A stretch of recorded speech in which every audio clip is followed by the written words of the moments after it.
എന്തുകൊണ്ടാണ് ഉപ്പ് തിന്നുമ്പോൾ ദാഹം തോന്നുന്നത്? നിങ്ങൾ ആരെങ്കിലും ചിന്തിച്ചിട്ടുണ്ടോ? അപ്പോൾ അതിൻ്റെ കാരണം നമുക്ക് നോക്കിയാലോ. ഉപ്പിൻ്റെ ശാസ്ത്രം. ഉപ്പ് നമ്മുടെ ശരീരത്തിന് അത്യാവശ്യമാണ്. കാരണം സോഡിയം ക്ലോറൈഡ് അയോണുകൾ ശരീരത്തിലെ ദ്രാവക സന്തുലനം, നാഡീപ്രവർത്തനങ്ങൾ, പേശികളുടെ സങ്കോചം എന്നിവയെ നിയന്ത്രിക്കുന്നു. എന്നാൽ അമിതമായ ഉപ്പ് കഴിക്കുമ്പോൾ ശരീരത്തിലെ സോഡിയം അളവ് വർദ്ധിക്കുന്നു. ഇത് രക്തത്തിലെ ജലസോഡിയം സന്തുലനത്തെ തടസ്സപ്പെടുത്തുന്നു. ദാഹം തോന്നുന്നതിൻ്റെ രഹസ്യം നോക്കാം. ശരീരത്തിലെ സോഡിയം അളവ് കൂടുമ്പോൾ തലച്ചോറിലെ ഹൈപ്പോതലാമസ്, അതായത് ശരീരത്തിൻ്റെ താപനിലയും ദ്രാവക സന്തുലനവും നിയന്ത്രിക്കുന്ന ഭാഗം, ഇതിനെ കണ്ടെത്തുന്നു.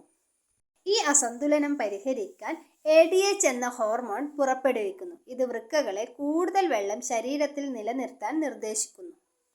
അതേസമയം ഹൈപ്പോതലാമസ് തേഴ്സ്റ്റ് സെന്റർ എന്ന ഭാഗത്തെ ഉത്തേജിപ്പിക്കുന്നു. ഇത് നിങ്ങളുടെ തലച്ചോറിന് വെള്ളം കുടിക്കണം എന്ന സന്ദേശം അയക്കുന്നു. അതിനാൽ നിങ്ങൾക്ക് ദാഹം തോന്നുന്നു. ഈ പ്രക്രിയയിലൂടെ ശരീരം അധിക സോഡിയം ലഘൂകരിക്കാൻ കൂടുതൽ വെള്ളം ആവശ്യപ്പെടുന്നു. ജലസോഡിയ സന്തുലനം പുനഃസ്ഥാപിക്കാൻ ശ്രമിക്കുന്നു. ഈ വീഡിയോ നിങ്ങൾക്ക് ഇഷ്ടപ്പെട്ടിട്ടുണ്ടെങ്കിൽ അഥവാ ഉപകാരപ്പെട്ടിട്ടുണ്ടെങ്കിൽ തീർച്ചയായും ലൈക്ക് ചെയ്യുക, ഷെയർ ചെയ്യുക. കൂടാതെ സബ്സ്ക്രൈബ് ചെയ്യാൻ മറക്കാതെ സബ്സ്ക്രൈബും ചെയ്യുക. Okay, thank you.